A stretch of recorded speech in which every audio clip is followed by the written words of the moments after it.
Kita masuk kepada khotbah kita. Judul khotbah kita adalah penyaliban Tuhan Yesus. Judul khotbahnya adalah penyaliban Tuhan Yesus. Apa judulnya Bapak Ibu? Penyaliban Tuhan Yesus. Ya. Ketika saya kecil, Bapak Ibu pernah kecil? Pernah. Ketika saya kecil, ya, Jumat Agung itulah yang disebut Paskah. Iya Bapak Ibu. Ya, ketika saya kecil, Jumat Agung itulah yang disebut Paskah. Karena sesuai dengan Alkitab, Paskah, Tuhan Yesus adalah anak domba Allah yang disembelih. Kapan Tuhan Yesus disembelih? Kapan Tuhan Yesus mati? Pada saat Jumat. Oke, Jumat Agung. Jadi harusnya saat Jumat Agung itulah Paskah. Tetapi kenapa bergeser Paskah pada saat kebangkitan? Karena tanpa kebangkitan kematian Yesus sia-sia. Kata Rasul Paulus demikian. Itulah sebabnya Paskah digeser menjadi hari Minggu pada saat kebangkitan Yesus. Karena apa? Ini satu kesatuan, kematian dan kebangkitan harus menjadi satu kesatuan. Amin Bapak Ibu. Amin. Dan itu juga ditegaskan lagi dalam peristiwa Paskah pertama orang Israel di Mesir. Pada saat Paskah pertama orang Israel di Mesir, apa terjadi? Mereka memotong domba Paskah. Jadi Paskah harusnya ditandai dengan korban.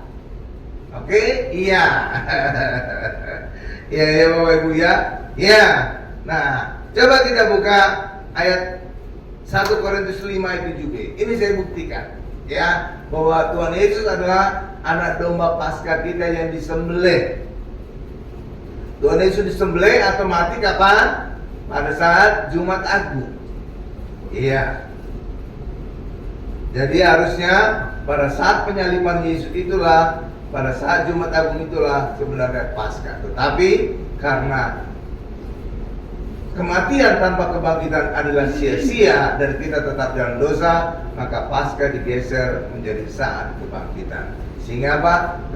Kematian dan kebangkitan Yesus menjadi satu kesatuan. Coba kita buka 1 Korintus 5 7b. Sudah di sana Bapak Ibu? Sudah. Nah, saya bacakan ya. Iya.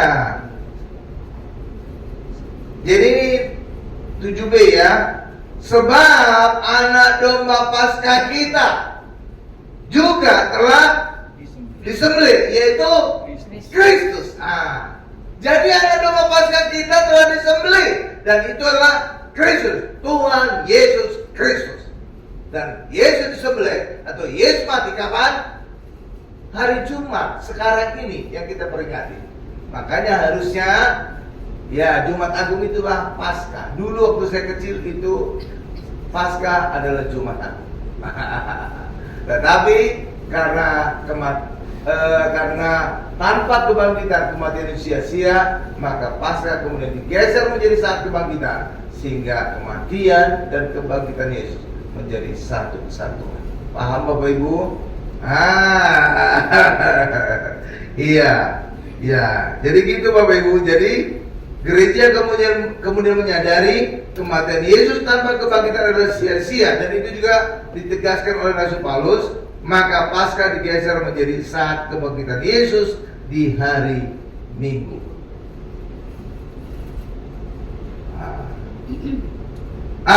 Ini dia kematian Yesus. Ya, harusnya di Jumat Agung adalah Paskah, tapi kemudian tergeser. Oh, enggak. Ya Bapak Ibu ya, paham ya? Oke.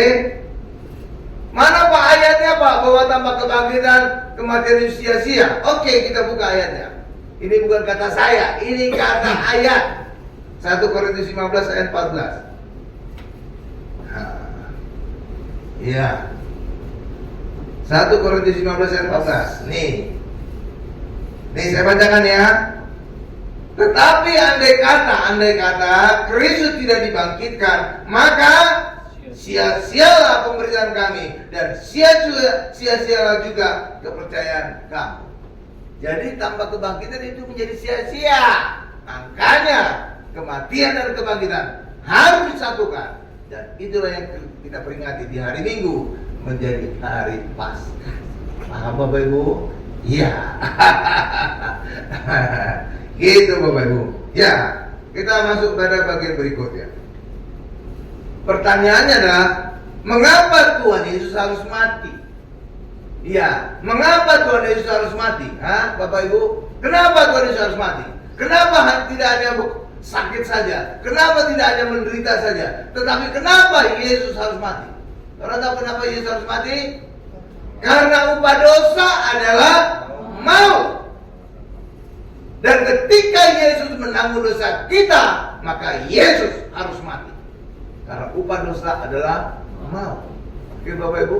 Iya, upah dosa adalah maut. Zaman dahulu, zaman perjanjian lama, upah dosa orang Israel adalah maut.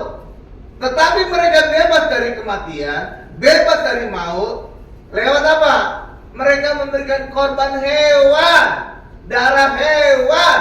Jadi hewan itulah yang menggantikan kematian mereka.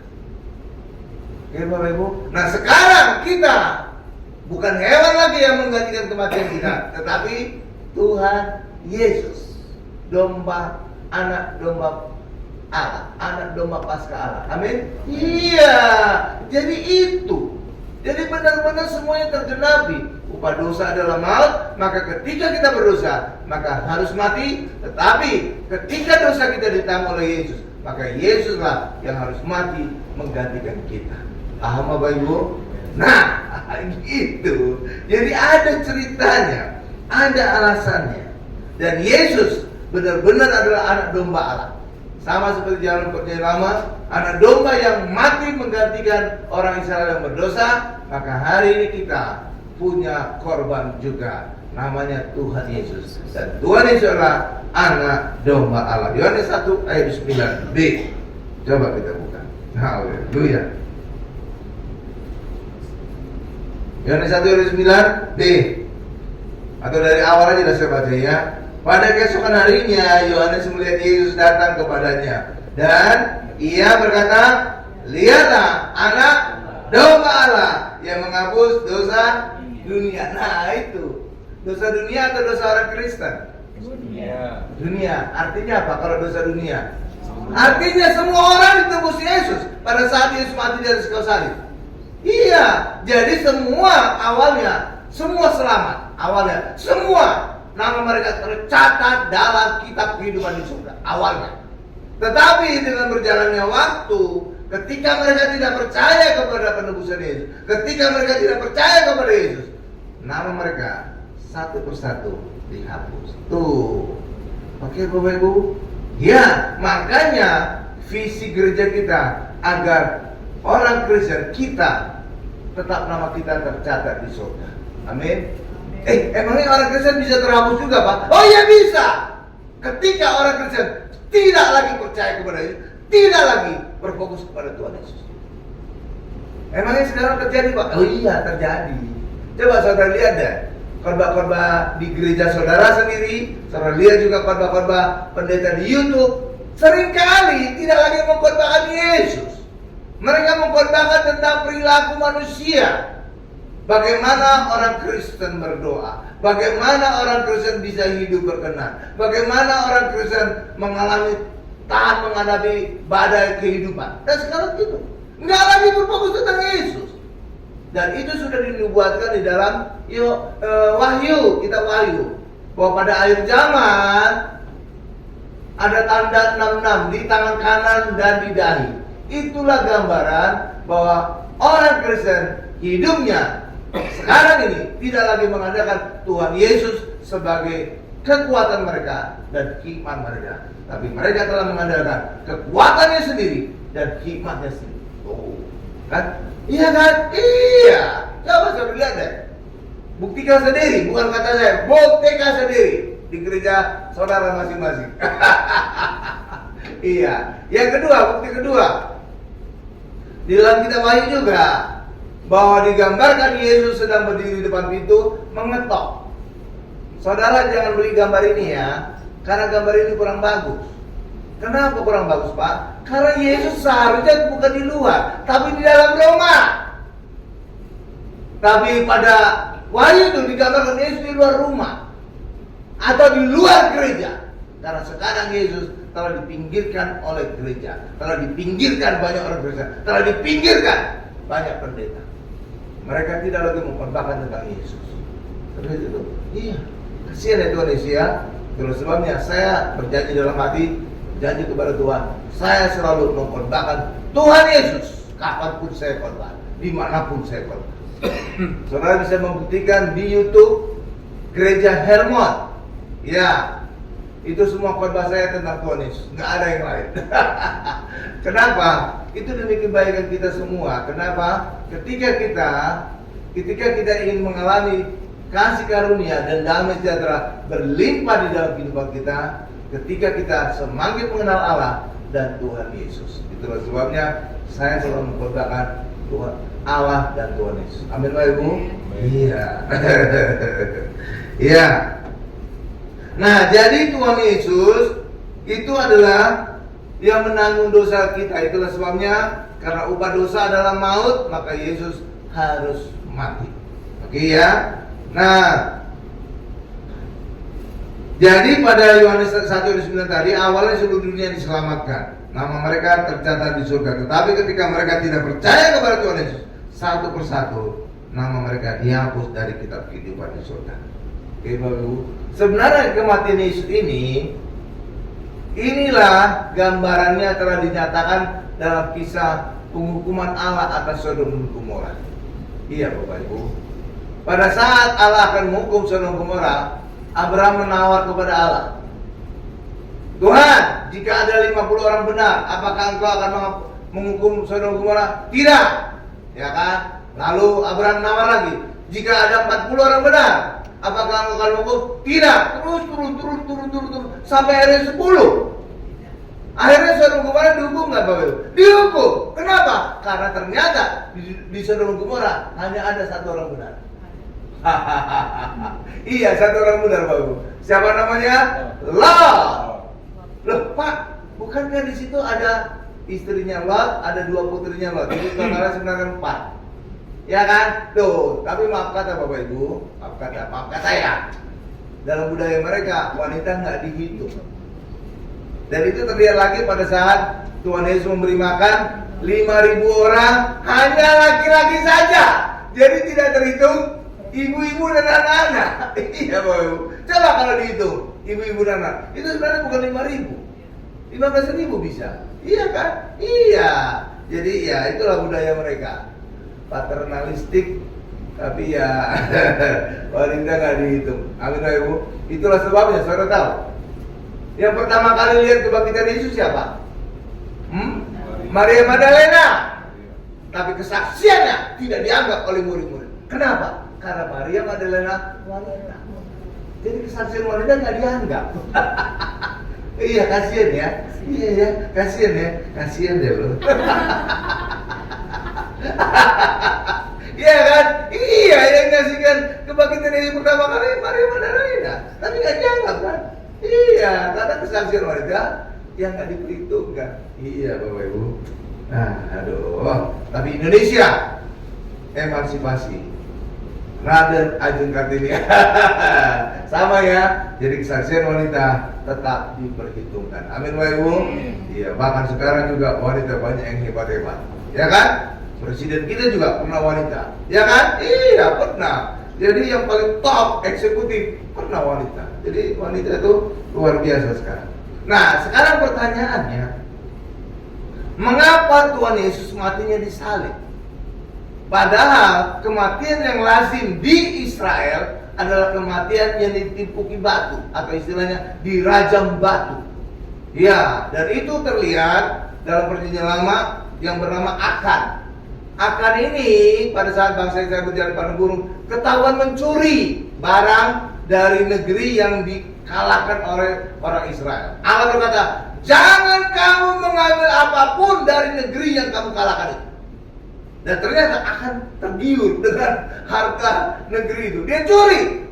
Dan akibatnya orang Israel mengalami kekalahan dalam perang.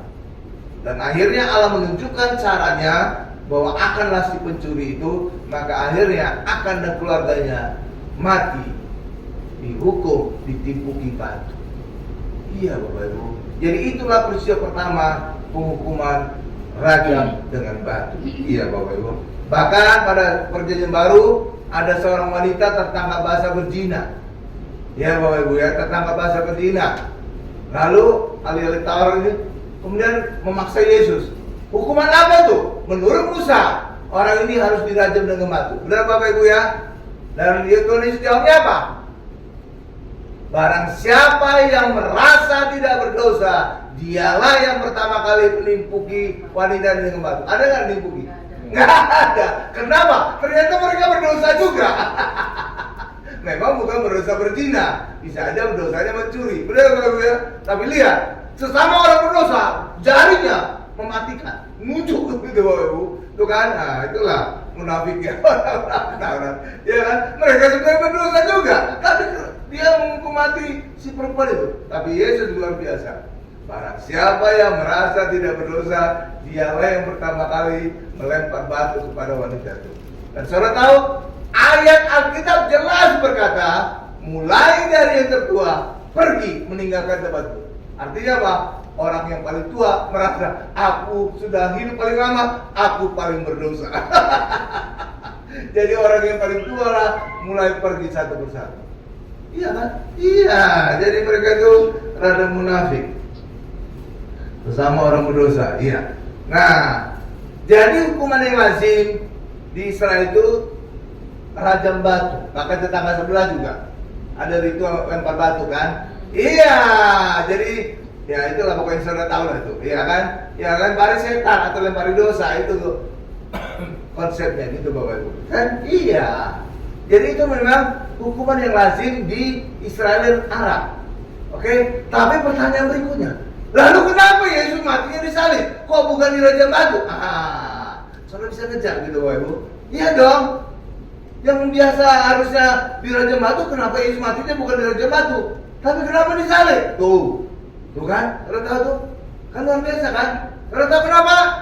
Karena saking bencinya imam-imam, ahli Taurat dan Farisi, mereka bukan saja ingin membunuh Tuhan Yesus, bahkan mereka ingin membuat Yesus mati terkutuk.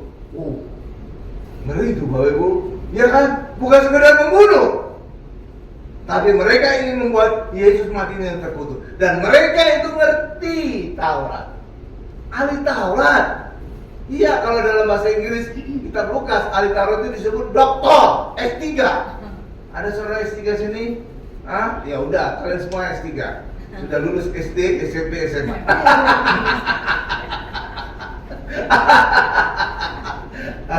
Ya kan, S3 ya? Iya.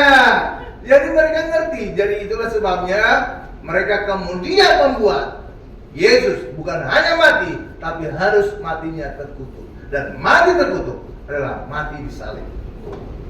Itulah sebabnya Yesus mereka buat matinya disalib. Oh, jadi ada cerita aja. Saudara kan baru dengar kan? Ya kan, saudara kan nggak pernah kepikiran sebelumnya. Kenapa Yesus matinya disalib? Ya kan? Padahal hukuman mati yang lazim di Israel dirajam batu. Contohnya yang perjanjian baru siapa yang mati dirajam batu? Stefanus. Coba, ini dia. Di depan itu ada dia. Gambar Stefanus kira-kira gini lah. Tuh lihat dulu. Sadis kan? Jadi masih hidup itu orang yang ditipu batu. Segede kepala orang batunya. Ya matilah Tuhan. Iya kan Bapak Ibu? Iya. Jadi inilah harusnya hukuman dari Allah Yesus. Tapi kenapa Yesus berubah menjadi mati salib? Karena lewat kematian Yesus dia salib. Yesus matinya terkutuk. Itu karena kebencian imam-imam, ahli Taurat dan Farisi kepada Tuhan Yesus. Amin. Coba kita buka ayatnya. Mana Pak buktinya Pak? Kita buka dalam perjanjian lama Ulangan 21 ayat 3. Nanti juga akan kita baca lagi Galatia 3 ayat 13. Jadi mati terkutuk adalah mati disalib. Ulangan 21 ayat 3. Haleluya. Nih saya bacakan ya. Ulangan 21 ayat 3 ya. Jadi ini karena bencinya imam-imam, ahli Taurat dan Farisi, maka mereka membuat Yesus matinya disalib. Agar apa? Bukan hanya Yesus mati, tetapi Yesus juga mati terkutuk. Sadis juga itu ya. Padahal apa? Kalau sekarang itu ya ahli Taurat itu kayak pendeta. Pendeta sadis gitu. Gawat kan? Ini gawat itu. Wih. Wow. Ya, Ulangan 21:23, ini saya bacakan ya. Maka janganlah mayatnya dibiarkan semalam-malaman pada tiang itu, tetapi haruslah engkau menguburkan dia pada hari itu juga. Sebab seorang yang digantung terkutuk oleh Allah. Janganlah engkau menajiskan tanah yang diberikan Tuhan Allahmu kepadamu menjadi milik usahamu. Tuh, lihat, itu ayatnya ada. Jadi orang imam-imam itu sadis, bukan hanya sekedar membunuh Yesus, bahkan mereka ingin membuat Yesus mati terkutuk. Wah, gawat itu Bapak Ibu. Ya kan? Jadi imam-imam, ahli Taurat, Farisi ya. Kalau sekarang itu mungkin ya pendeta, si tua, korangir gitu. Jadi sadis gitu. Wow. Aduh. Iya. Tapi saudara lihat ini, ada sesuatu yang luar biasa. Justru rancangan jahat manusia tadi, imam-imam, ahli Taurat, Farisi, justru itu membuat rancangan Allah tergenapi. Loh, iya Bapak Ibu. Iya, karena memang Allah punya rancangan, Yesus harus matinya terkutuk. Dan itulah mati salib. Jadi niat jahat orang itu bisa dibuat Allah justru menggenapi rancangan Allah. Bukan? Luar biasa ya. Makanya dalam kehidupan kita juga, saudara jangan khawatir niat jahat orang. Niat jahat orang itu bisa dibalik ke Tuhan, justru menjadi berkat bagi kita. Iya, ini contoh ya. Gereja di Indonesia pembangunannya pasti dipersulit, benar Pak Ibu ya? Saudara tahu kenapa? Ya pokoknya itulah. Tapi justru karena gereja dipersulit, pembangunan yang di tanah tapak di bumi, justru gereja sekarang banyak berdiri di mall, di plaza, dan justru itu lebih baik dibandingkan di tanah. Kenapa? Di pusat perbelanjaan orang bisa sebelum gereja makan dulu, setelah gereja shopping, justru lebih banyak. Ya kan? Lihat itu, justru ketika kita gereja dihambat, justru kita merambat. Iya kan? Tuh kan? Jadi rencana jahat manusia itu bisa dibalik ke Tuhan menjadi berkat bagi kita. Karena itu saudara jangan usah khawatir niat jahat orang. Amin ya Bu ya? Iya, demikian juga niat jahat imam-imam ahli Taurat Farisi menyalibkan Yesus. Saudara, itu justru menjadi berkat bagi kita. Karena apa? Lewat penolakan orang Israel kepada Yesus, justru keselamatan tiba kepada bangsa-bangsa lain, tiba kepada kita. Tuh, saudara itu, tuh. Jadi rencana jahat manusia itu bisa dibalikkan Tuhan menjadi berkat. Iya, karena itu saudara nggak usah khawatir. Ada orang jahat kepada saudara, ada masalah yang saudara hadapi, mungkin juga karena kesalahan saudara sendiri. Tenang saja, serahkan kepada Tuhan, maka hal yang jahat, masalah saudara bisa dibalikkan menjadi berkat bagi kita. Amin. Iya.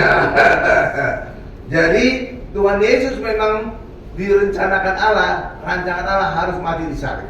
Kenapa? Karena Galatia 3:13 jelas berkata, pertama, Yesus harus mati di salib karena lewat kematian Yesus terkutuk, maka Yesus bisa membebaskan kita dari kutuk hukum Taurat. Jadi kalau Yesus tidak mati di salib atau mati di rajam, Yesus tidak bisa membebaskan kita dari kutuk hukum Taurat. Tapi justru lewat kematian Yesus di salib, mati terkutuk, justru bisa membebaskan kita dari kutuk hukum Taurat. Bukan? Jadi berkat bagi kita kan? Iya. Ya, coba kita lihat Galatia 3:13. Luar biasa kan? Iya. Bagi dunia ya. Kematian adalah kekalahan total. Karena kematian bagi mereka benar-benar berhenti. Stop, itu titiknya. Tapi bagi orang Kristen, bagi Yesus, kematian Yesus justru menjadi kemenangan bagi kita. Karena lewat kematian Yesus kita bebas dari dosa, lewat kematian Yesus kita bebas dari kutuk, lewat kematian Yesus kita hari ini menang atas setan. Bukan? Jadi kematian bagi kita bukan titik, bukan akhir dari segalanya. Tapi bagi orang dunia, benar mati itu selesai udah. Selesai kan? Iya. Tapi puji Tuhan, bagi orang Kristen berbeda. Kematian bukan menjadi akhir dari segalanya. Amin. Bahkan Rasul Paulus berkata, hidupku adalah untuk Kristus, mati adalah keuntungan. Mati untung. Ada yang mau mati nih? Untung loh. Haleluya. Iya, kata Rasul Paulus demikian. Coba Galatia 3:13. Jadi luar biasa nih Bapak Ibu. Jadi rancangan jahat orang justru itu membuat rancangan Allah tergenapi. Karena apa? Dengan kematian Yesus disalib, mati terkutuk, justru membebaskan kita dari kutuk hukum Taurat. Amin. Galatia 3:13 ini saya bacakan. Kristus telah menebus kita dari kutuk hukum Taurat. Jadi hukum Taurat itu menegakkan kutuk. Tuh lanjut lagi. Dengan jalan menjadi kutuk karena kita. Sebab ada tertulis, terkutuklah orang yang digantung pada kayu salib. Jadi kayu salib ini mati terkutuk. Tapi justru itu memenuhi rancangan Allah. Karena apa? Lewat kematian Yesus terkutuk, maka Yesus bisa membebaskan kita dari kutuk hukum Taurat. Amin. Terus satu. Itu alasan pertama kenapa Yesus harus matinya disalib, mati terkutuk. Ya, agar manusia dibebaskan dari kutuk hukum Taurat. Yang kedua adalah untuk membayar surat utang dosa kita. Kolose 2 ayat 13 sampai 14. Haleluya. Luar biasa. Allah itu cakep. Hal masalah bisa diubah menjadi berkat bagi kita. Amin Bapak Ibu. Contoh lagi sebelum kita masuk pada Kolose 2:13. Pada saat Lazarus sakit, Maria Marta memberikan utusan mengabarkan kepada Tuhan Yesus ya bahwa Lazarus sakit. Tapi saudara baca ayatnya dengan teliti, dikatakan bahwa Yesus sengaja memperlama tinggalnya di tempat itu selama 2 hari lagi. Saudara itu? Hah? Saudara? Iya sengaja. Kenapa? Kalau Yesus kembali kepada Lazarus dan menyembuhkan Lazarus dari penyakitnya, maka Lazarus menjadi satu dari ribuan orang yang disembuhkan oleh Tuhan Yesus. Tapi lewat kematian Lazarus, maka Lazarus menjadi satu dari 3 orang yang dibangkitkan Tuhan Yesus ketika Tuhan Yesus masih hidup. Betul itu? Tuh kan, bisa lebih bagus kan? Lebih baik kan? Iya, coba dulu Tuhan Yesus langsung kembali pada saat dikabarkan Lazarus itu sakit. Ya Lazarus itu 1000 atau 1 dari 1000 orang yang disembuhkan Tuhan Yesus, benar kan? Tapi ketika Tuhan Yesus sengaja melama-lamakannya, maka Lazarus menjadi 1 dari 3 orang yang dibangkitkan Tuhan Yesus. Hebat kan? Hebat. Iya. Jadi seringkali Bapak Ibu, hal-hal masalah itu bisa diubah Tuhan Yesus menjadi hal yang lebih dahsyat. Amin. Contoh lagi, saudara ingin mengalami mujizat dahsyat? Saudara mau? Maka saudara harus mengalami juga masalah dahsyat. Penyakit dahsyat. Lah iya dong. Kalau saudara mengalami kesembuhan dari kanker, itu kan dahsyat kan? Tapi kanker itu kan penyakit mengerikan. Coba kalau Tuhan Yesus menyembuhkan saudara dari kutil, itu kan sepele kan? Iya kan? Nggak dianggap kan? Iya. Atau menyembuhkan kita dari sakit paru, nggak dianggap. Itu penyakit sepele gitu ya. Iya kan? Iya kan? Iya, tapi ketika Yesus menyembuhkan kita dari kanker, dahsyat ini mujizat dahsyat. Tapi sebelumnya harus masalah dahsyat. Ya kan? Makanya kalau saudara ingin mengalami mujizat dahsyat, saudara juga harus siap menghadapi masalah dahsyat, penyakit dahsyat. Siap? Saudara siap? Iya kan? Iya dong. Jadi karena itulah Tuhan itu luar biasa. Masalah dahsyat diubahkan menjadi mujizat dahsyat. Paling nggak kalau masalah kecil-kecil sepele, ya mujizat sepele lah, kecil-kecil ya Bapak Ibu ya. Ya kan? Tuh. Jadi kalau saudara ingin malu mujizat dahsyat, siap-siap mengalami penyakit dahsyat. Ya kan? Iya dong. Ya, tadi Kolose 2 ayat 13-14. Ini sebab kedua kenapa Tuhan Yesus harus matinya disalib.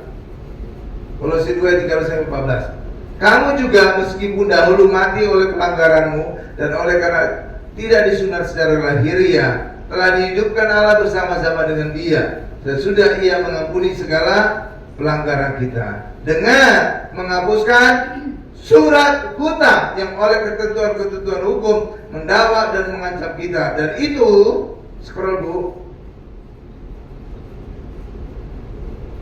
Dan itu ditiadakannya dengan memakukannya pada kayu salib. Jadi apa sih Pak surat hutang itu? Begini Bapak Ibu.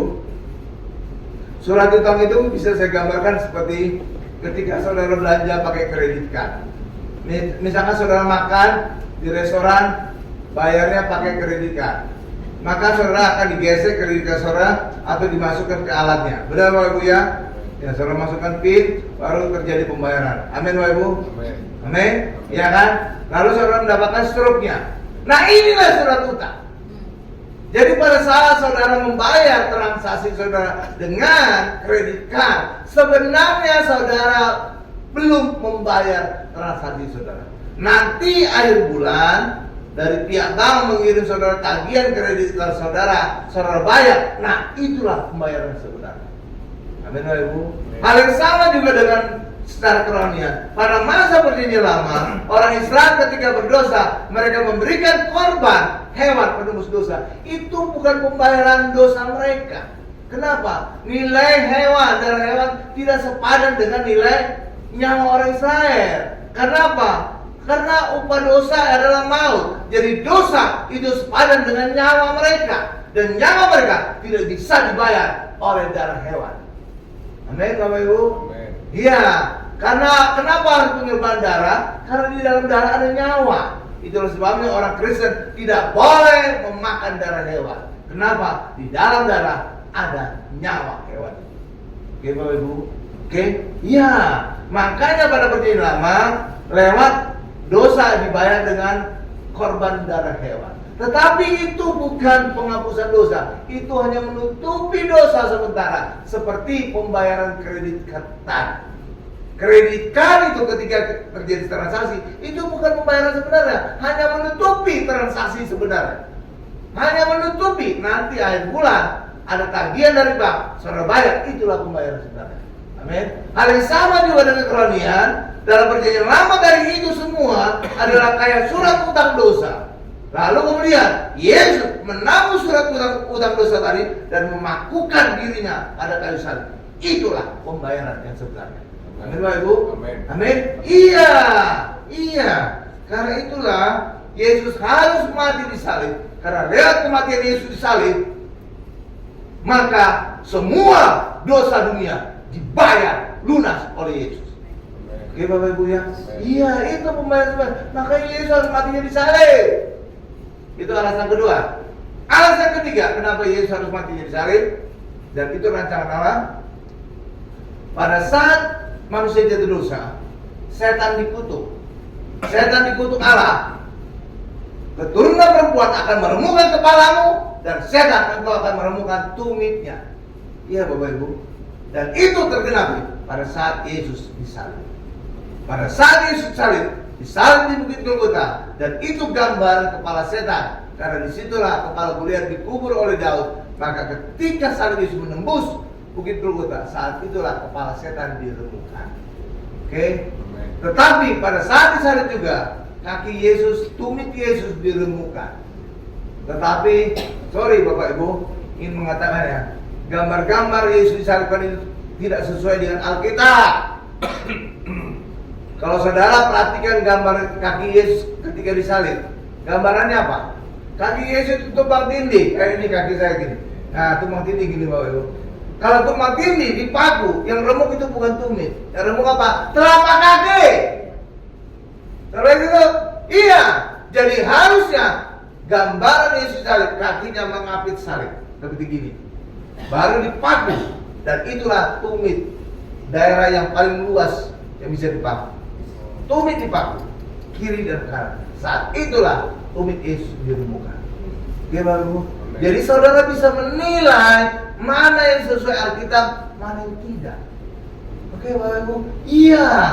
Jadi dan itu ditegaskan lagi karena dari penggalian arkeologi ditemukan pada abad pertama kaki orang yang disalib benar-benar mengapit salib, dipaku, udah ada ditemukan. Oke ya, iya. Nama yang disalib itu Yohanan. Iya, boy. Kalau masalah itu, saudara bisa lihat aja di internet ya. Iya. Jadi udah terbukti. Jadi bukan seperti gambar-gambaran yang banyak dijual itu. Ya tempat ini gitu kan? Enggak. Mel Gibson juga dalam filmnya The Passion of Jesus Christ, juga salah. Harusnya dia konsultasi sama saya. Ya fee-nya ya gratis lah. Iya kan? Iya. Nanti kita tonton ya cuplikan film The Passion of Jesus Christ ya. Ya, Mel Gibson. Itu salah tuh ya. Ya, nggak sesuai Alkitab.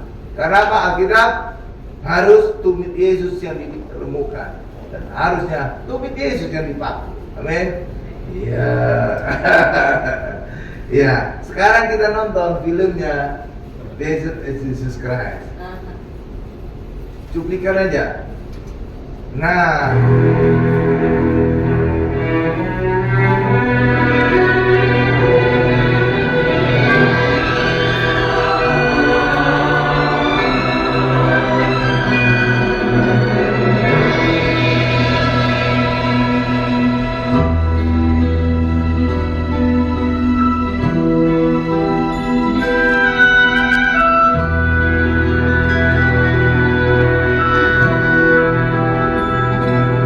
down the Via Dolorosa in Jerusalem that day, the soldiers tried to clear the narrow street, but the crowd pressed in to see the man condemned. cepetin, cepetin. Ayo.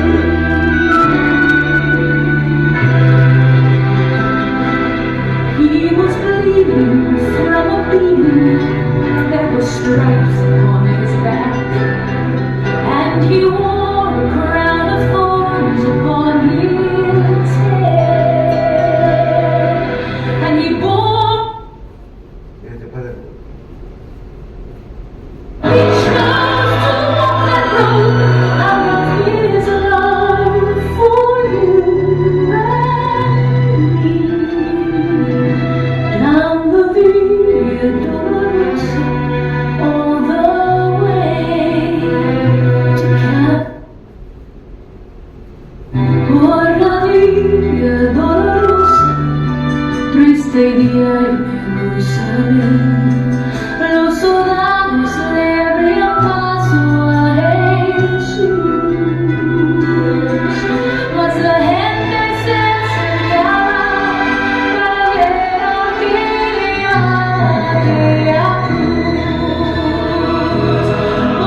Tapi sebenarnya kalau berdasarkan ayat, ini sebenarnya kurang mengerikan. Benar. Kenapa? Karena ayat berkata Yesus sampai tidak bisa dikenali lagi wajahnya. Ini saudara masih bisa lihat wajahnya kan? Masih kenal kan? Artinya ini kurang, belum sesuai Alkitab. Iya, demikian juga punggung Yesus itu seperti dibajak, artinya hancur. Sedangkan tadi saudara lihat punggung Yesus masih utuh kan? Luka-luka tapi masih utuh. Tapi kalau berdasarkan ayat, punggung Yesus itu seperti dibajak. Ya, sehingga tidak lagi bisa dihitung bilur-bilurnya. Sehingga karena tidak bisa dihitung bilur-bilurnya, maka bahasa aslinya bukan bilur-bilur, bukan jamak, tapi bilur tunggal. Karena apa? Sudah hancur, sudah bolong punggung Yesus. Jadi tidak bisa lagi dihitung. Sehingga bahasa aslinya bilur hanya satu. Kalau ini kan masih kelihatan punggung Yesus kan? Iya, aslinya, bukan aslinya. Sesuai Alkitab itu harusnya seperti dibajak, bolong, sehingga tulang-tulang Yesus juga bisa kelihatan, kan? Iya kan? Tuh ngeri kan? Iya, jadi kalau berdasarkan Alkitab ini belum sesuai. Itu iya. Kalau kita ngelihat ini udah ngeri kan? Iya, saya tadi nggak bisa ngelihat tangan Yesus di paku. Jangan ngeri saya. Iya Bapak Ibu, iya. Tuh. Jadi ya itulah. Jadi betapa mengerikannya. Iya Bapak Ibu ya. Jadi itu semua karena apa? Yesus menanggung dosa kita. Nah, pengadilan Yesus kan disalibkan Bapak Ibu. Hukuman mati disalib hanya bisa dilakukan oleh orang Romawi. Nggak boleh dilakukan oleh orang Yahudi. Orang Yahudi hanya bisa menghukum mati di rajam batu seperti Stefanus. Ya kan? Itu kan orang Yahudi yang menghukum mati Stefanus kan? Bukan orang Romawi kan? Tapi orang Romawi boleh menyalibkan orang sebagai hukuman mati. Orang Yahudi nggak boleh. Itulah sebabnya ketika mereka memutuskan Yesus harus mati terkutuk, Yesus harus mati disalib, maka mereka membawa Tuhan Yesus ke Pontius Pilatus. Disitulah kenapa muncul nama Pontius Pilatus. Jadi ada ceritanya gitu Bapak Ibu. Iya, kalau mereka hanya sekedar ingin menghukum mati Yesus, mereka nggak perlu bawa ke Pontius Pilatus, tipu-kira batu mati. Ya kan? Tapi kenapa harus melibatkan orang Romawi? Karena hanya orang Romawi yang boleh menghukum salib orang. Nah gitu Bapak Ibu. Karena tahu ceritanya jadinya ya. Itu. Iya, jadi muncul nama Pontius Pilatus. Oke? Nah, dalam kisah Pontius Pilatus, maka mereka kemudian membuat tuduhan-tuduhan palsu supaya apa? Orang Romawi tergerak untuk menghukum Yesus. Ya Bapak Ibu, itulah sebabnya tuduhan palsunya Tuhan Yesus melarang orang Israel membayar pajak kepada kaisar. Kemudian Tuhan Yesus menyatakan diri sebagai raja. Iya, itulah sebabnya karena tuduhannya Yesus sebagai raja, makanya di atas salib ini ada tulisan inti. Yesus orang Nazaret, raja orang Yahudi. Kenapa? Karena ketika orang dihukum mati disalib, ada tuduhan kesalahannya. Kesalahan itu ditulis di atas salibnya. Dan tuduhan Yesus dihukum mati disalib karena Yesus mengaku dirinya sebagai raja. Oke Bapak Ibu paham? Itulah sebabnya juga karena Yesus dituduh mengaku diri sebagai raja, maka Yesus dikasih jubah ungu. Dan sekarang kita pakai jubah ungu, baju ungu. Ini sebenarnya warna kerajaan. Dan bukan hanya itu, Yesus diberi mahkota. Dan itu gambaran raja, ada mahkota. Tetapi karena ini adalah sindiran kepada Yesus, maka bukan dikasih mahkota beneran, tapi dikasih mahkota duri. Jadi ada ceritanya kenapa Yesus dikasih jubah ungu, kenapa Yesus dikasih mahkota duri. Paham ya Bapak Ibu sekarang ya? Karena tuduhannya Yesus sebagai raja. Raja jubahnya warna ungu, raja ada mahkotanya, makanya Yesus diperlengkapi demikian. Paham Bapak Ibu ya? Nah itu, jadi ada ceritanya. Kayak cakep betul Alkitab kita. Ya, iya. Nah, sebenarnya Pilatus itu ingin membebaskan Yesus. Kenapa? Karena ketika dia menanya Yesus, Pilatus berkesimpulan tidak ada kesalahan Yesus. Pilatus juga tahu itu imam-imam itu karena iri aja kepada Yesus, benci kepada Yesus. Amin Bapak Ibu. Itulah sebabnya kenapa Yesus harus dicambuk. Saudara tahu kenapa Yesus dicambuk? Sebenarnya itu upaya Pilatus untuk menyelamatkan Yesus. Ketika Yesus dicambuk, Pilatus berharap orang Israel sudah puas melihat betapa hancurnya Yesus. Tetapi mereka ternyata tidak puas. Sadis itu imam-imam. Mereka berkata, salibkan dia, tetap salibkan dia. Itulah sebabnya Yesus harus disalibkan. Jadi sebenarnya Yesus mengalami dua hukuman mati, penyambukan dan penyaliban. Biasanya ketika orang dicambuk, orang itu biasanya sudah mati. Kenapa? Cambukannya ngeri. Iya, coba Bu gambar ya. Cambuk. Nah ini bilurnya, kan masih kelihatan punggungnya. Itu belum apa-apa itu. Ya kalau berdasarkan Alkitab itu harus kayak tetelan daging, bolong, kayak dibajak punggung Yesus. Iya, kita Mazmur ada berkata demikian. Nah inilah cambuknya Bapak Ibu. Jadi yang gambar kiri itu bola-bola besi yang ujungnya kayak duri-duri gitu Bapak Ibu. Tuh kan, jadi kalau dipukul nancep, cabut bolong itu. Demikian juga yang di kanan itu ada kait-kaitan. Jadi ketika dicambuk, nancep, ditarik, copot daging. Ngeri kan? Jadi benar-benar punggung Yesus berlubang, bolong. Jadi gambar tadi belum seberapa itu ya, Mel Gibson kan? Iya, harusnya dia konsultasi sama saya. Iya, karena saya berdasarkan Alkitab. Benar kan? Iya. Jangan lihat mengerikan ke cambungnya kan? Iya. Kalau yang tadi gambar di film tadi bukan cambung ini kan? Kayu kan, bambu kan? Iya. Kalau bambu nggak mungkin membuat punggung Yesus bolong. Iya kan, cuma memar-memar aja kan, bambu kan?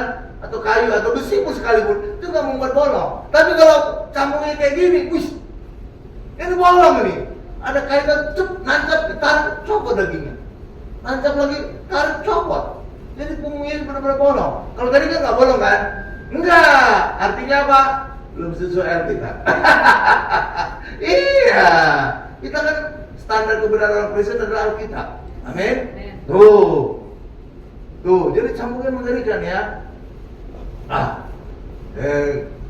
Jadi harusnya menurut pikirannya Pilatus, ketika Yesus dicambuk kan udah hancur-hancur gitu, orang Israel, oh ya kasihan itu manusia, ya udahlah, gitu kan, bapak-bapak. Ternyata masih juga salibkan dia, salib. Wah, benar-benar sadis itu imam-imam ya. Jadi kalau sekarang itu pendetanya sadis. Iya kan? Wow, wah mengerikan ya. Itulah. Nah ini dia gulungan jubah Yesus ya, ungu kan, ada mahkota duri kan. Ya, jadi sebenarnya penghinaan kepada Yesus itu. Yesus dikasih mahkota, tapi bukan mahkota beneran, mahkota duri kan. Nah, jadi ada ceritanya kenapa Yesus pakai jubah ungu, kenapa Yesus bermahkota duri. Itu. Jadi Yesus dituduh mengaku diri sebagai raja, jadi saingannya kaisar. Jadi hukumannya memang harus mati kan, karena dianggap pemberontak. Oke Bapak Ibu ya. Iya.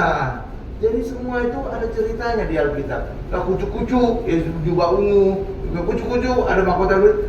Enggak. Iya ya, ada cerita semua. Oke lanjut. Nah, sekarang kita masuk kepada Via Dolorosa. Saudara tahu Via Dolorosa itu apa? Itu sebenarnya gereja Katolik yang buat. Mulai dari Tuhan Yesus dijatuhi hukuman mati, disalibkan, sampai Tuhan Yesus dikubur. Nah itulah perjalanan dari Tuhan Yesus divonis mati sampai Yesus dikubur. Itulah namanya jalan salib atau Via Dolorosa. Via artinya jalan, Via Dolorosa artinya penderita. Jadi mulai Tuhan Yesus divonis mati disalib sampai Tuhan Yesus dikuburkan. Nah, setiap dari perjalanan itu ada peristiwa-peristiwa. Nah, setiap peristiwa itu ada perhentian. Makanya disebut stasi. Stasi. Dan itu ada totalnya 14 stasi. Oke ya. Nah, setiap stasi itu ada peristiwa. Misalkan saat Yesus divonis mati, saat Yesus mulai memikul salib, saat Yesus jatuh pertama kali, saat Yesus berjumpa dengan ibunya, mamanya, saat Tuhan Yesus berjumpa dengan Veronica, saat Tuhan Yesus jatuh kedua kali, dan seterusnya.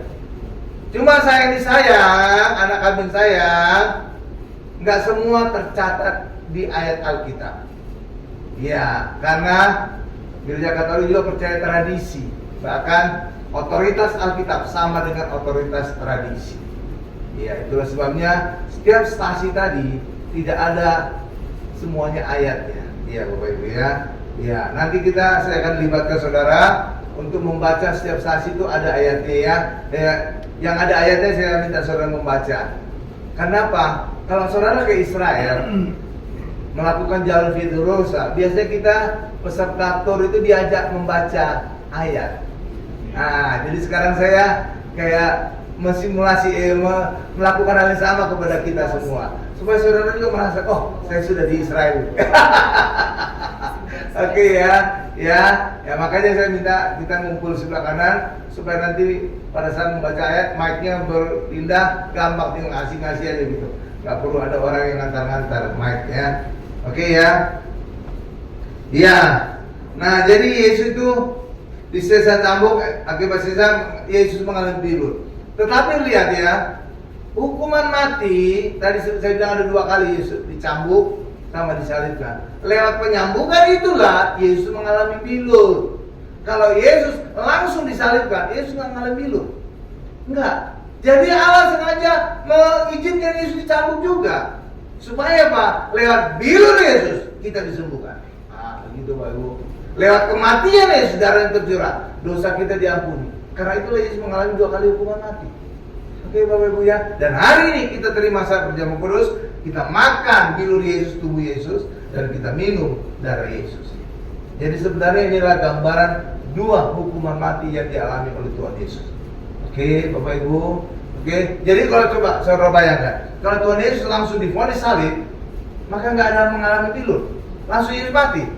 Oke, tapi dengan Yesus dicambuk, maka Yesus mengalami pilur. Dan itulah kita terima tubuh Yesus yang terpecah. Oke ya, saat penyaliban Yesus kita terima darah Yesus tercurah. Oke, jadi cakap rencangan Allah ya. Ya kan? Tergenapi. Jadi niat jahat manusia itu justru itu mengarahkan kepada rancangan Allah. Hebat ya. Luar biasa. Ya, jadi akibat disesa atau dicambuk Yesus mengalami bilur, sehingga oleh bilur Yesus segala penyakit kita disembuhkan. Ya, kalau Yesus langsung disalib nggak ada Yesus mengalami bilur. Tetapi akibat luka Yesus demikian besar, tidak ada lagi jarak bilur, maka bilur Yesus ditulis dalam bentuk tunggal. Jadi yang benar bahasa aslinya adalah bilur saja, tunggal, bukan bilur-bilur ya, jamak ya bukan. Kalau bilur-bilur jamak masih kelihatan, masih bisa kita hitung bilur Yesus. Ya, tapi kalau udah hancur, nggak bisa lagi dihitung, udah bolong. Ya Bapak Ibu ya, oke ya, gitu. Nah, pada saat itu adalah saat Paskah. Itu ada kebiasaan orang Israel untuk melepaskan seorang tawanan, penjahat. Nah, Pilatus tahu tentang hal itu. Makanya pada saat itu Pilatus memberikan pilihan. Mana yang aku bebaskan? Yesus Kristus atau Barabas? Kan? Jadi itu peristiwanya sehingga ada terjadi pilihan itu. Karena apa? Itu kebiasaan orang Israel. Pada saat Paskah ada seorang penjahat yang harus dibebaskan. Dan Pilatus pintar, tahu kebiasaan orang Yahudi. Makanya pada saat itu Pilatus berkata kepada orang Yahudi, mana yang akan saya bebaskan? Kamu pilih, Yesus Kristus atau Barabas. Yang dipilih yang mana? Barabas dibebaskan. Tapi sebenarnya itu juga rancangan Allah. Kenapa? Karena itu juga gambaran kita. Kita orang berdosa, kita penjahat, dibebaskan, digantikan oleh Tuhan Yesus. Kan? Jadi ada ceritanya itu Bapak Ibu. Jadi bukan kucuk-kucuk Barabas muncul gitu ya. Iya kan? Iya. Itu Barabas itu gambaran kita. Iya kan? Iya. Jadi luar biasa Allah kita ya. Ya, tapi karena desakan orang banyak, timbul kerusuhan, akhirnya Pilatus menyerahkan Tuhan Yesus kepada orang banyak untuk disalibkan. Jadi tadi saya sudah katakan, kenapa Yesus berjubah ungu? Kenapa Yesus bermahkota duri? Karena tuduhan orang Yahudi agar Tuhan Yesus disalibkan adalah Yesus mengaku sebagai raja orang Yahudi. Amin Bapak Ibu. Dan itu ditegaskan lagi oleh Pilatus. Pada salib Yesus tertulis Indri, Yesus orang Nazaret, raja orang Yahudi. Amin. Jadi tulisan di atas salib itulah tuduhan kesalahan orang itu sehingga disalibkan. Amin ya. Ya, oke. Iya. Kemarin saya udah khotbahkan tentang karya salib Yesus. Indri itu bahasa Latin. Padahal sebenarnya yang tertulis di salib Yesus itu ada 3 bahasa. Bahasa apa? Bahasa Batak, oh bukan.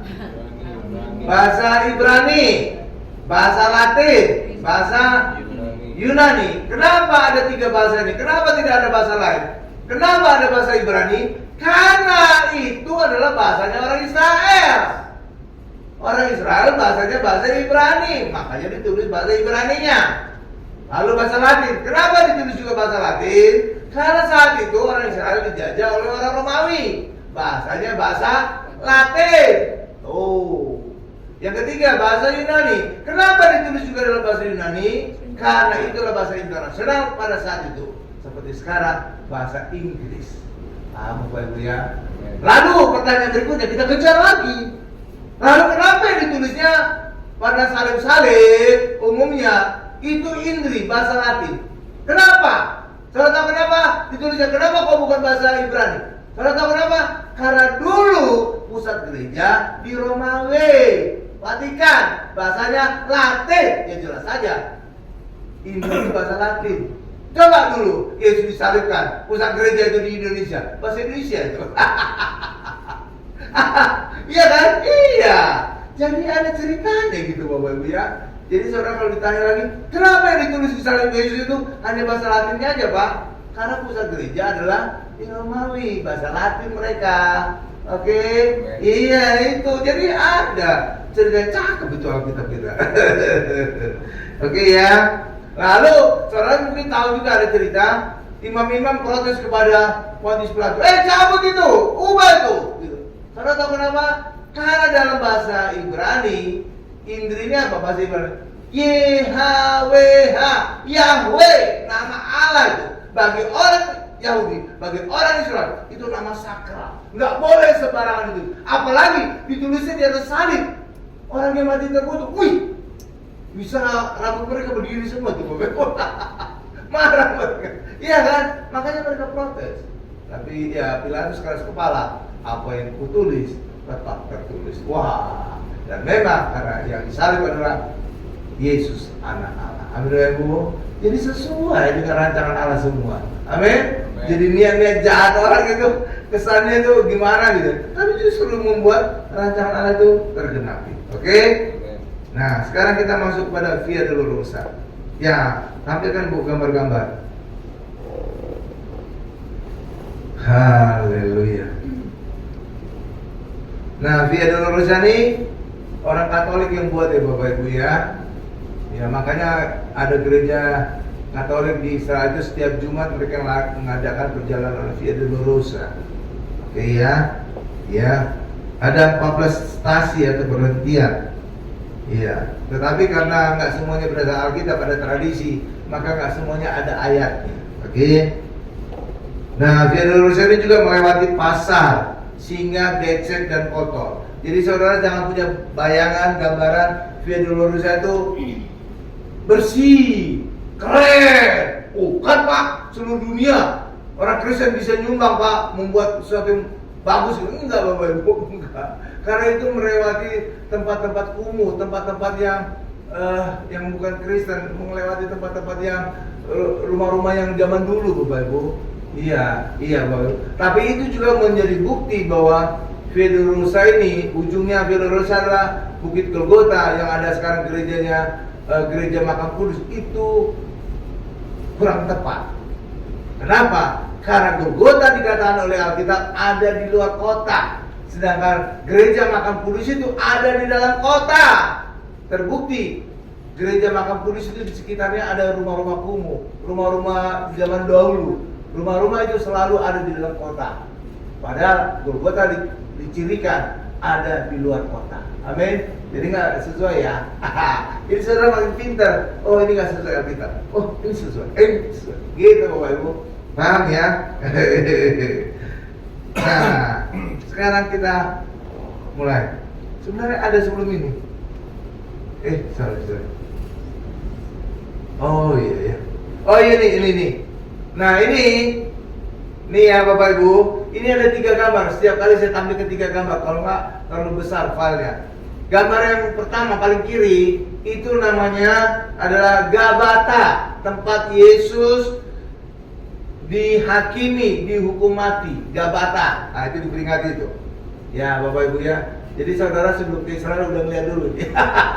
Jadi udah tahu. Imani aja. Suatu ketika aku pasti ke Israel.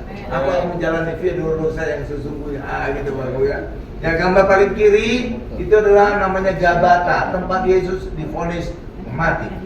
Baru gambar yang tengah, Tuhan Yesus memulai memikul salib. Oke. Nah, gambar yang paling kanan itu gambar tempat Yesus pertama kali jatuh. Ketika memikul salib, Tuhan Yesus pertama kali jatuh. Kenapa jatuh, Bapak? Udah kecapean, udah dicambuk, udah setengah mati tuh. Banyak orang udah mati duluan dicambuk itu. Jadi Yesus disuruh lagi memikul salib. Wow, udah lemah, makanya jatuh pertama kali Yesus. Dan itu ada diperingati itu. Yang gambar paling kanan, saudara lihat ya, gambar paling kanan. Jadi itu stasi ketiga. Stasi pertama yang paling kiri, stasi kedua yang tengah, stasi ketiga yang paling kanan. Oke, next ini. Nah ini, tadi harusnya baca ayat juga. Nah, saya akan libatkan Bapak Ibu semua. Nanti supaya kita turut stasi pertama ya Ibu Karlina, kayaknya saya kenal. Ya, Yohanes 19 ayat 16. Silakan. Ya bacain aja. Langsung. Yohanes 19 ayat 16. Ini. Oke. Yohanes 19 ayat 16. Yohanes 19 ayat 16. Ya. Akhirnya Pilatus menyerahkan Yesus kepada mereka untuk disalibkan. Mereka menerima Yesus. Ya, itu terjadinya di Gabata. Pilatus memvonis Yesus. Oke, Bapak Ibu ya, disalibkan. Oke. Stasi kedua, Yuna. Ini juga saya kenal ini. Silakan Yohanes 19 ayat 17. Yohanes 19 ayat yang ke-17. Ya. Sambil memikul salibnya, ia pergi keluar ke tempat yang bernama tempat tengkorak, dalam bahasa Ibrani Golgota. Nah, ini tempat tengkorak ini saya tambahkan informasi.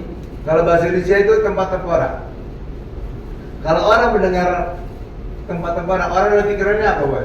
Ada 2. Satu, tempat itu seperti bentuk tengkorak. Oke ya, satu ya. Kedua, di situ banyak tengkorak-tengkorak, ya kan? Ya. Tetapi kalau kita lihat bahasa Inggris itu lebih tajam.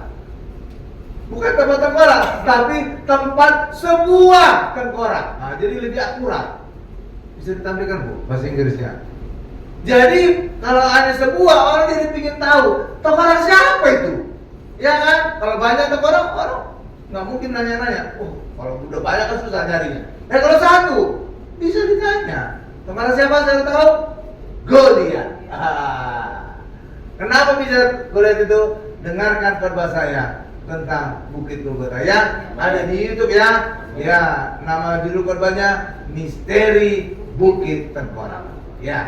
Nah, jadi tengkorak Goliat itu ditanam oleh Daud di Bukit Golgota. Oke. Coba bahasa Inggrisnya. Lihat itu versi bahasa Inggrisnya King James. Ya, the place of a skull. Only one. Bukan banyak tengkorak, only one. Cara itu skull. Jadi kalau satu orang bisa bertanya lagi, tengkorak siapa tuh? Nah, itulah langsung kita bisa tahu tengkoraknya Goliat. Ingin tahu ceritanya? Dengarkan khotbah saya tentang misteri Bukit Tengkorak. Oke, Bapak Ibu ya, ada di YouTube. Silakan cari saja. Ya, oke. Nah, sekarang stasi kelima, Pak Karel. Nah, ini juga saya kenal. Markus 15 ayat 21. Ya, silakan Pak. Injil Markus pasal 15 ayat 21. Ya. Pada waktu itu lewat seorang yang bernama Simon. orang Kirene. Kirene ya, bukan Cinere ya. Kirene. Kirene. Ayah Alexander dan Rufus yang baru datang dari luar kota, dan orang itu mereka paksa untuk memikul salib Yesus. Oke Bapak Ibu ya. Oh, harusnya saya tampilkan dulu ya stasi 5. Coba gambarin dulu Pak, Bu. Stasi 5 nih. Ya ini nih, stasi 5. Jadi ada stasi 4 paling kiri, stasi 5 yang tengah, stasi 6 paling kanan. Oke ya. Oke Bapak Ibu ya. Ya, ini stasi 4, 5 dan 6. Jadi yang dibaca Pak Kara tadi barusan itu stasi 5. Jadi yang tengah, dan itu adalah peristiwanya apa? Tuhan Yesus dibantu oleh Simon dari Kirene. Oke Bapak Ibu ya, Kirene. Oke. Ya, dari Kirene ya Bapak Ibu ya. Itulah diperingati itu stasi yang kelima ya, yang di tengah ya. Nah, stasi ke-6 apa? Nah, itu stasi ke-6 Bapak Ibu. Nih, stasi ke-6 saya ceritakan. Oh, tadi ada stasi yang kita lewati ya. Gambarnya ya. Stasi ke-3. Oh, jatuh pertama kali turun sudah ya. Coba stasi ke-4 tadi. Ini dari stasi ke-4 ini. Stasi ke-4 adalah peristiwa saat Tuhan Yesus berjumpa dengan mamanya. Cuma ini dipercaya secara tradisi, karena itu nggak ada bacaan ayatnya. Oke ya Bapak Ibu ya, nggak ada bacaan ayatnya. Oh, saya tampilkan dulu semuanya kayaknya Bu ya. Jadi bagus ya, baru nanti baca ayatnya. Nah, stasi ke-4 ini tempat Tuhan Yesus berjumpa dengan mamanya yang paling kiri. Paling kiri itu adalah stasi ke-4. Tuhan Yesus berjumpa dengan mamanya, Maria. Oke? Ya, cuma karena ini tidak ada dikatakan di Alkitab, maka kita tidak bisa baca ayatnya. Oke? Sedangkan stasi yang kelima itu yang tengah, itu saat Tuhan Yesus ditolong oleh Simon dari Kirene. Ya, jadi salib Yesus dibantu diangkat oleh Simon dari Kirene. Amin Bapak Ibu. Ya, oke. Nah, jadi inilah Simon Kirene, satu-satunya manusia yang pernah memikul salib Yesus. Makanya orang Kristen jangan pernah punya pemikiran memikul salib artinya kita memikul salib Yesus. Tidak, satu-satunya orang yang memikul salib Yesus hanya Simon dari Kirene. Oke? Ya, oke Bapak Ibu ya. Jangan ada orang Kristen berpikiran aku memikul salib. Ketika ada masalah aku memikul salib, penderitaan kematian. Enggak, cuma satu manusia yang memikul. Itu Simon dari Kirene. Oke Bapak Ibu ya. Lalu stasi ke-6, itu stasi ke-6. Ya, yang paling kanan itu adalah wajah Yesus diusap oleh Veronica. Veronica aja. Ya Bapak Ibu ya. Ya oke, Veronica ya. Ini juga tradisi. Makanya tidak ada ayatnya. Oke. Jadi ini gabungan antara tradisi dengan ayat biar diluruskan. Oke Bapak Ibu ya. Lalu stasi ke-7. Nih. Nah, ini stasi ke-7 paling kiri. Paling kiri, stasi ke-8 yang tengah, stasi 9 yang paling kanan. Nah, stasi ke-7 ini adalah peristiwa Yesus jatuh kedua kalinya. Menurut saudara ini masuk akal nggak? Tidak. Kenapa? Karena pada stasi kelima Yesus telah ditolong oleh Simon dari Kirene. Bagaimana mungkin Yesus juga jatuh lagi kedua kali dia memikul salib? Nggak masuk akal. Ya, kalau bisa lihat itu, jadi saudara logika saudara main gitu Bapak Ibu. Nggak mungkin Yesus jatuh kedua kali dia memikul salib. Lah, salibnya udah dipikul oleh Simon dari Kirene. Benar Bapak Ibu ya? Nggak masuk akal ya? Tapi biarin aja. Iya kan? Iya dong. Nggak masuk akal, mana mungkin jatuh dua kali memikul salib. Orang salibnya udah dipikul oleh Simon dari Kirene. Iya kan? Nggak masuk logika ya. Oh, saya aja saudara itu berpikir jadi cerdas. Lanjut. Stasi ke-8. Nah, stasi ke-8 itu Bapak Ibu. Yang tengah. Stasi ke-8 ya. Stasi ke-8 adalah pada saat Tuhan Yesus dihibur wanita-wanita Yerusalem. Oke? Nah, gitu Bapak Ibu. Nah, ini ada ayatnya. Lukas 23 ayat 28. Tadi Yesus Oh, berpaling kepada mereka. Oh iya, Ibu Odi. Yesus, Lukas 23 ayat 28. Ya. Yesus berpaling kepada mereka dan berkata, "Hai putri-putri Yerusalem, janganlah kamu menangisi aku, melainkan tangisilah dirimu sendiri dan anak-anakmu." Iya. Oke, Bapak Ibu ya. Jadi ini adalah saat Tuhan Yesus dihibur oleh wanita-wanita Yerusalem. Amin. Amin Bapak Ibu ya. Oke. Tuh. Ini ada ayatnya dikatakan di Alkitab. Oke. Berikutnya stasi ke-9 itu yang paling kanan Bapak Ibu. Stasi ke-9 paling kanan. Yesus jatuh ketiga kalinya. Nah, ini juga nggak masuk akal. Karena tahu kenapa? Ya itu tadi stasi kelima. Salib Yesus telah dibantu oleh Simon dari Kirene. Oke. Mana mungkin Yesus jatuh lagi? Orang salibnya aja bukan dipikul lagi oleh Yesus kan? Jadi nggak masuk akal ya, Bu. Tapi ya udahlah, itu stasi yang ada di Israel, oke? Ya, oke. Ini tradisi juga nggak ada dikatakan di Alkitab. Lalu sekarang masuk ke stasi ke-10. Ah ini, stasi ke-10 pakaian Yesus dibagi-bagi. Nah, berikutnya siapa? Nita Siombing. Oh Nita aja. Nita Purba sudah dulu. Ya. Matius 27 ayat 35. Sesudah menyalibkan dia, mereka membagi-bagikan pakaiannya dengan membuang undi. Ya, oke. Nah itulah stasi ke-10 itu yang paling kiri ya, gambar paling kiri Bapak Ibu ya. Ya, itu saya gabung stasi 10 sama stasi 11. Yesus disalibkan. Karena memang dibagi-bagi pakaian Yesus itu pada saat Yesus sudah disalibkan ya Bapak Ibu ya. Ya, oke. Ya, jadi itu stasi ke-10 dan 11 gambarnya saya satukan. Nah, itu bisa ada ayatnya stasi ke-11 Markus 15 ayat 25. Ibu Hana ya, mamanya Samuel ya. Ya, Markus 15 ayat 25. 15 ayat 25. Ya. Hari jam 9 ketika ia disalibkan. Ya. Ya, itu Bapak Ibu ya, jam 9. Saudara tahu jam 9 itu bagi orang Yahudi jam 9 itu adalah korban pagi. Korban pagi jam 9. Oke Bapak Ibu? Ya, dan itu juga menunjukkan jam 9 Yesus mulai disalibkan. Yesus meninggal jam berapa Bapak Ibu? Hah? Enggak. Jam berapa? Siapa yang tahu? Jam 3. Jam 3. Dan itu juga adalah jam 3, jam korban petangnya orang Yahudi, orang Israel. Jadi sudah dinubuatkan sebenarnya semua itu. Jadi korban pagi jam 9, korban sore jam 3. Dan itu menggambarkan jam 9 Yesus disalibkan, jam 3 Yesus meninggal. Karena itu cakep ya Alkitab ya. Jadi sudah dinubuatkan Yesus semua sampai jam-jamnya. Biasa ya. Haleluya, haleluya, haleluya. Ya, ya. Lalu stasi ke-12.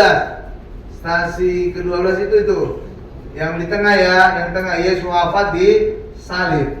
Siapa membaca? Thomas Simanjuntak. Silakan Thomas. Yohanes pasal 19 ayat 30. Iya. Sesudah Yesus meminum anggur asam itu, berkata ia, sudah selesai. Lalu ia menundukkan kepalanya dan menyerahkan nyawanya. Jadi Yesus meninggal ya. Ya, itu jam 3 ya Bapak Ibu ya. Dan itu persis juga dengan korban petangnya orang Israel jam 3 sore. Oke, sudah selesai. Kalau saudara dengar kata selesai, apa artinya Bapak Ibu? Berarti sebelumnya ada pekerjaan yang belum selesai.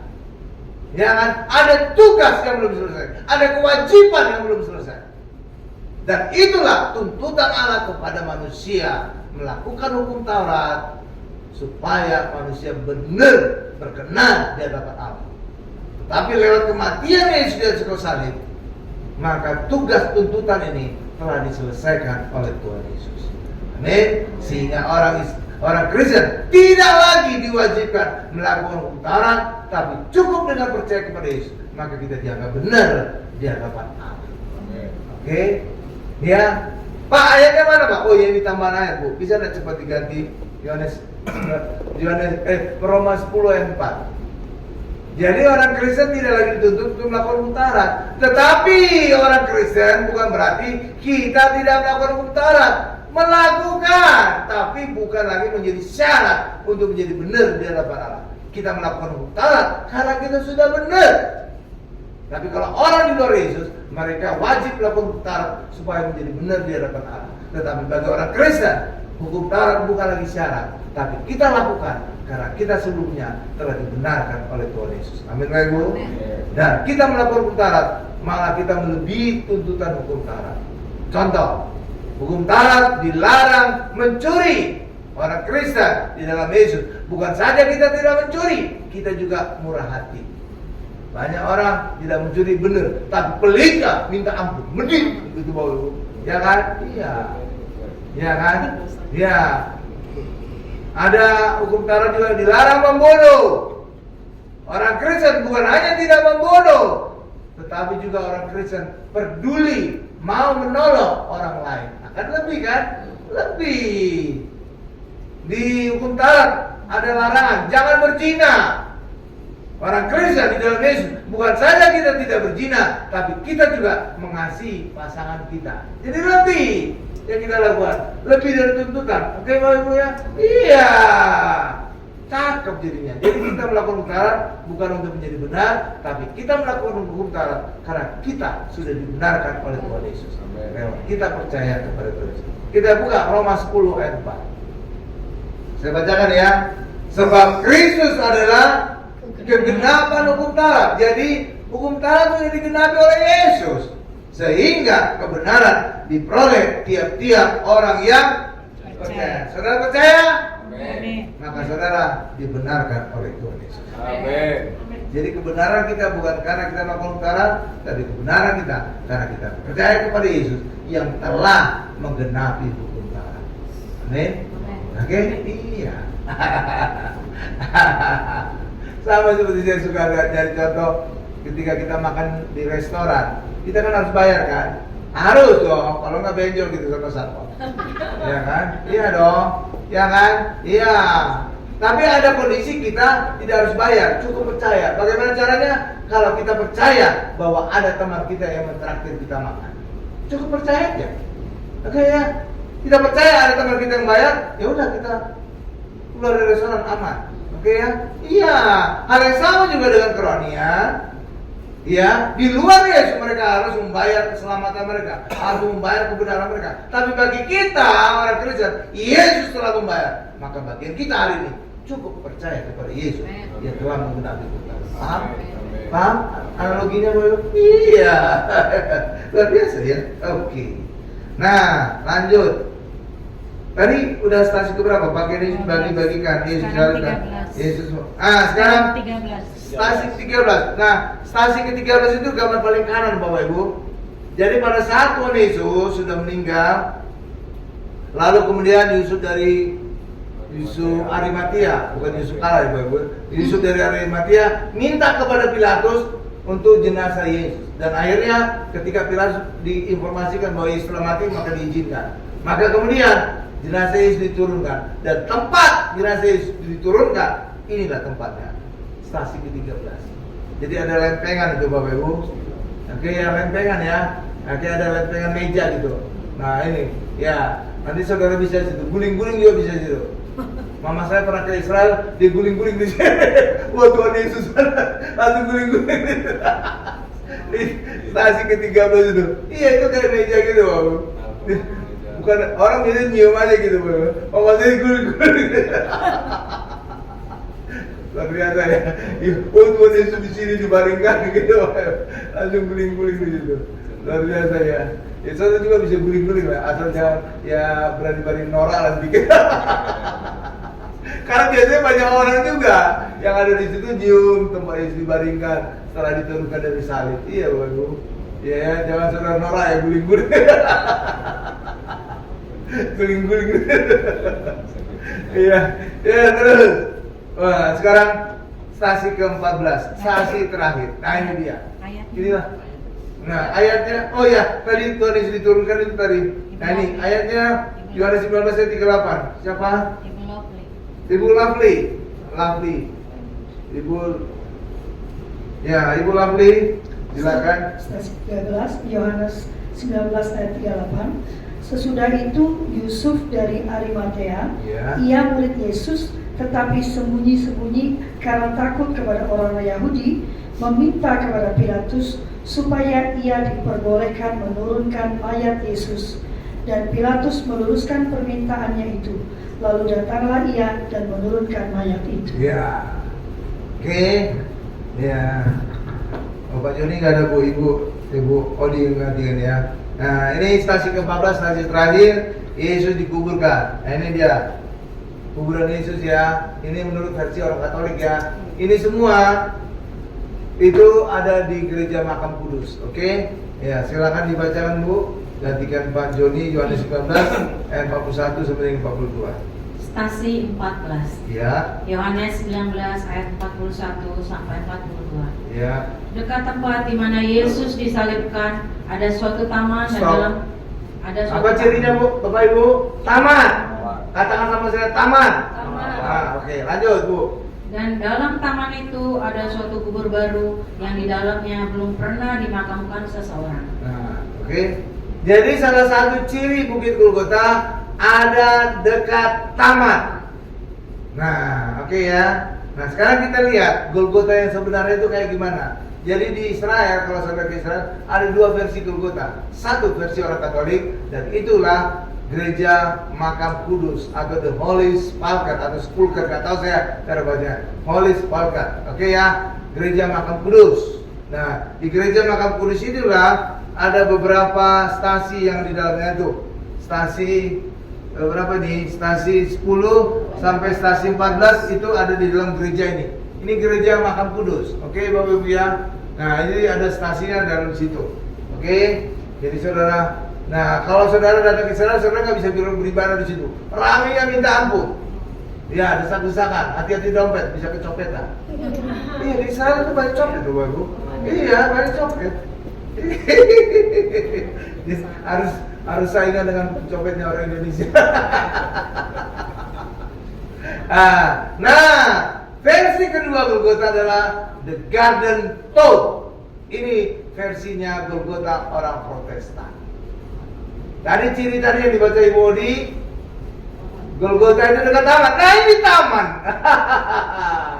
Bukan dari gereja Makam Kudus, tapi di sini taman. Jadi satu ciri Golgota sudah tergenap ini. Oke?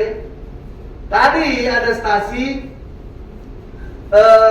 Tuhan Yesus disalibkan di luar kota. Benar Bapak Ibu dekat kota kan? Akhirnya di luar kota. Nah, sekarang Golgota itu ada dua versi. Golgota mana yang sesuai dengan di luar kota? Ini di luar kota. The Garden Tomb. Ini ada sampai sekarang ada di luar kota nih. Di luar dari benteng tembok dari Yerusalem. Sedangkan gereja Makam Kudus ada di dalam kota. Dekat rumah-rumah kumuh, dekat rumah-rumah masa lalu.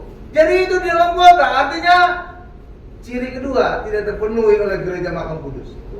Bukan kata saya, kata ayat. Amin Bapak Ibu ya. Kalau ini memenuhi. Oke, demikian juga Golgota disebut juga dengan Bukit Tengkorak. Nah, ini salah satu tembok di Garden Tomb ada berbentuk tengkorak. Iya, makanya Golgota itu disebut juga Bukit Tengkorak. Jangan-jangan karena ada tebing ini. Coba Bu, nih tebingnya.